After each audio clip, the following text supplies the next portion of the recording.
बात बेबाक में आपका स्वागत है। मैं आज तमिलनाडु सरकार के टीवी के गवर्नमेंट के एक डिसीजन पर आपसे बातें करूंगा।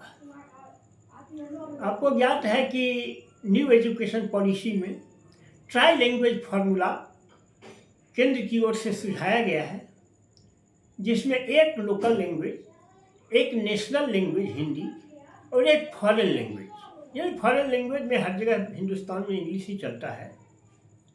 अब इस पर रिएक्ट करते हुए वहाँ के हायर एजुकेशन मिनिस्टर ने कहा है कि मैं उसको लागू नहीं करूँगा, मैं टू लैंग्वेज फार्मूला पर ही रहूँगा, यानी एक तमिल और एक इंग्लिश, नो हिंदी। यानी हिंदी विरोध को उन्होंने अपना औजार बनाया है। अब देखिए उन्होंने क्या कहा है, इस पर उसको मैं पढ़ के सुनाता हूँ कि our government will not allow a three language formula, we will not yield to any indirect pressure, and TVK will remain steadfast without any compromise in its stand on the two language policy। इसका मतलब कि हमारी सरकार tie language formula का अनुसरण नहीं करेगी। हम किसी अप्रत्यक्ष दबाव के आगे भी हम नहीं झुकेंगे और टीवी के सरकार इस पर दृढ़ रहेगी। इस पर कोई कंप्रोमाइज नहीं होगा। इस टू लैंग्वेज फार्मूला पर के पॉलिसी पर कोई कंप्रोमाइज नहीं होगा। अच्छा, अब ये तो आपने कह दिया। अब इससे सवाल उठते हैं कि आपको अभी जुम्मा 8 रोज नहीं हुआ है, सरकार को बने हुए 1 महीने भी नहीं गुजरे हैं, आपने केंद्र के साथ कन्फ्रंटेशन की बीजारोपण कर दिया। और आपको ज्ञात है कि शिक्षा जो है वह कंकरेंट लिस्ट में है। इसका कुछ पार्ट स्टेट गवर्नमेंट देती है, कुछ पार्ट सेंट्रल गवर्नमेंट देती है।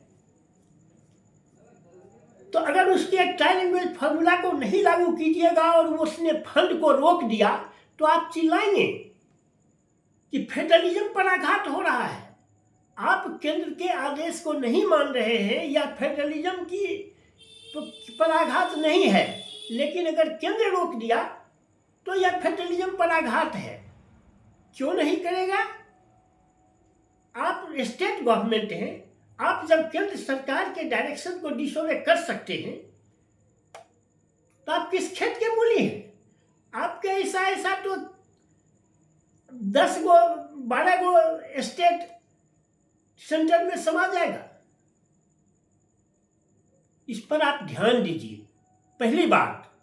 दूसरी बात, आप हिंदी नहीं पढ़ाएंगे तो हिंदुस्तान का लिंक लैंग्वेज क्या होगा?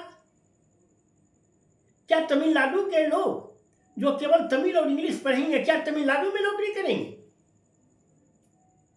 आप कहेंगे सब जगह इंग्लिश में काम होता है। ठीक में इंग्लिश में काम होता है। बैंक के कर्मचारी इंग्लिश में काम करते हैं, लेकिन क्या जब कस्टमर से वह डील करने लगते हैं तो क्या इंग्लिश में बातें करते हैं? जाहिर है वो हिंदुस्तान के बड़े भाग में हिंदी में बातें करते हैं। आप हिंदी बच्चों को, अपने बच्चों को पढ़ाया नहीं, वो कैसे डील कर पाएंगे पूरे देश में? तो आप कुएं का मेढक बना के तमिलनाडु के लोगों को रखना चाहते हैं। तब क्या हो हिंदुस्तान का लिंक लैंग्वेज वह होता है जो हिंदुस्तान के जो किसी देश के बड़े भाग में बोला जाता है। तो पूरा हिंदी हार्टलैंड, गुजरात, महाराष्ट्र, पंजाब, असम, पश्चिम बंगाल, ये हिंदी भाषी मुल्क नहीं है, लेकिन वहाँ के लोग भी हिंदी बोलते हैं और समझते हैं, वहाँ का आम लोग भी। तो दूसरा कौन लिंक लैंग्वेज हो सकता है हिंदुस्तान के लोगों को एक सूत्र में बांधने के लिए? लेकिन आप इमोशनल कार्ड खेल रहे हैं। अभी जन्म के खड़े हुए हैं, इलेक्शन आने देते, उस समय इमोशनल कार्ड खेलते तो आप तो जन्म से ही बीमारी लेकर पैदा हुए हैं। और और यह जान लीजिए आपकी सरकार बहुत स्टेडी विकेट पर है, बहुत स्टिकी विकेट पर है, आपको मेजोरिटी भी नहीं है। और यह जो अन्ना डीएमके के जो 25 लोग आए हैं ना, उसका क्या होगा अभी से कुछ कहा नहीं जा सकता है, क्योंकि 2/3 मेजोरिटी के साथ नहीं निकले। 47 का 2/3 करीब 32 होता है, वह 25 ही एमएलए निकले हैं। इसलिए उनका क्या होगा, उनकी सदस्यता रहेगी कि नहीं रहेगी। अगर उनकी सदस्यता चली गई तो आप जान लीजिए आपकी भी सरकार 2 साल से बेसी नहीं चलेगी। ये आप जान लीजिए, ये आप मान के चलिए, तो फिर आप चिल्लाएंगे। लेकिन भारत की जनता सब समझ रही है, हर जगह सोशल मीडिया है, सोशल मीडिया लोगों को जागृत कर रही है कि देखो तमिलनाडु सरकार के और ये थलपति विजय सरकार के कारनामे जनता को आगाह कर रही है।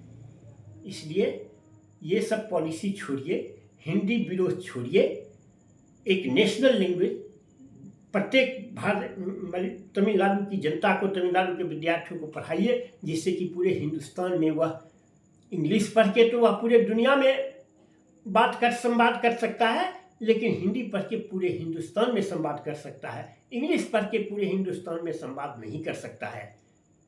बस आज के वीडियो में इतना ही। अगर आपको मेरी बात पसंद आए तो इसे लाइक और सब्सक्राइब करें। Thank you very much.